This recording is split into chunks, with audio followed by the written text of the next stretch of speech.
Vous aurez remarqué, c'est pas exactement le même dispositif que les autres vidéos.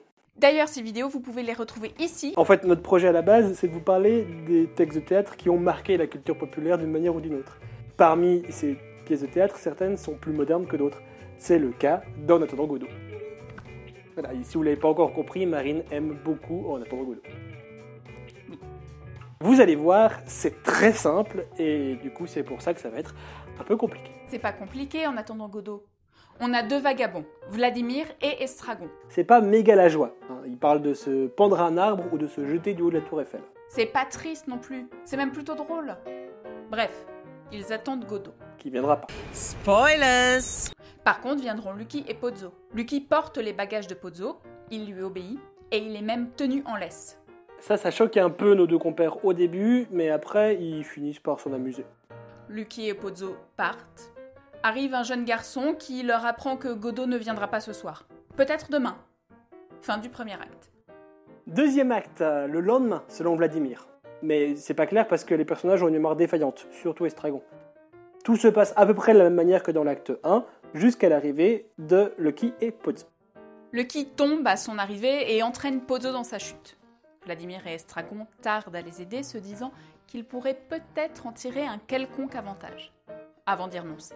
Pozzo dit être devenu aveugle. Lucky, lui, semble être devenu muet. Par contre, personne ne sait quand c'est arrivé. Les deux quittent le plateau, arrive le garçon de l'acte 1, ou peut-être son frère, qui revient faire la même annonce.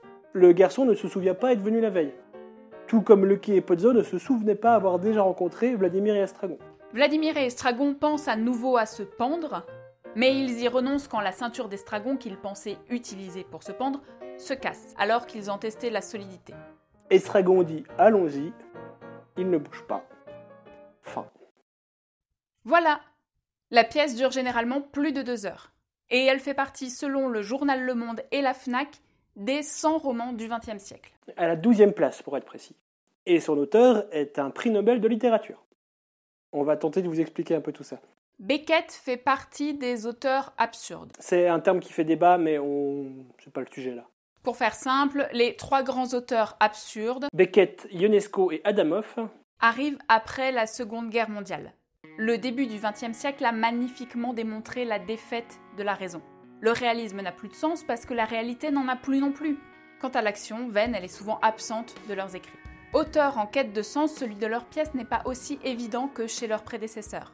Quant à parler d'une quelconque morale, Dans En attendant Godot, on attend. Et on parle pour faire passer le temps.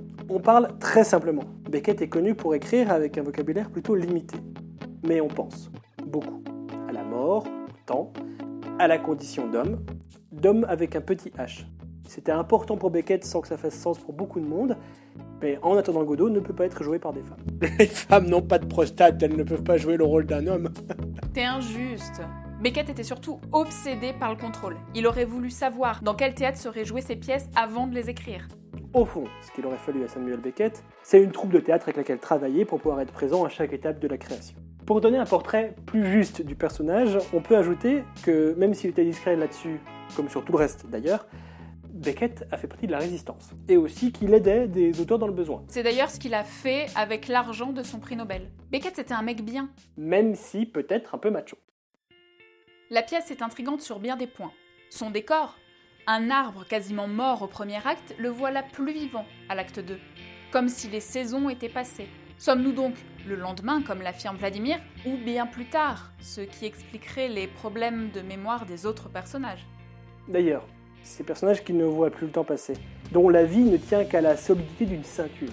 Quel sens à leur vie? Est-ce du sens que devait leur apporter Godot? Beaucoup ont voulu voir dans le personnage de Godot une figure quasiment mystique, pour ne pas dire religieuse. Mais, et c'est pas à son habitude, Beckett a tenu à contredire cette théorie. Si avec Godot j'avais voulu désigner Dieu, je l'aurais appelé Dieu, pas Godot. Bon, bah alors quoi? Eh bien, pourquoi quelque chose en fait? Beckett le disait lui-même, sa pièce n'a pas plus de sens pour lui qu'elle ne pourrait en avoir pour un lecteur consciencieux. Et des lecteurs consciencieux, il y en a eu. Plein. Peut-être que la pièce est alors simplement une occasion de prendre un peu le temps de penser, simplement. Toi aussi tu dois être content au fond. Avoue-le.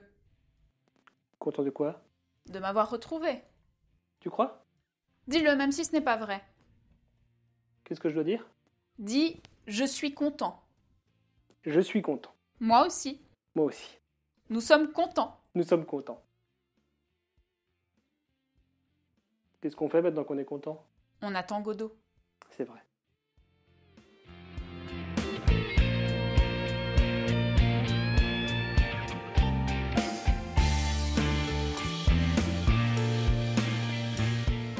Merci d'avoir regardé cette vidéo jusqu'au bout. Si vous n'avez pas encore vu les autres, allez les voir. Et n'oubliez pas de liker les vidéos, de les partager si elles vous plaisent, de vous abonner si vous voulez vous abonner et d'activer, il y a une petite cloche quand vous vous abonnez, ça permet d'avoir des notifications. Ça, vous ne les ratez pas.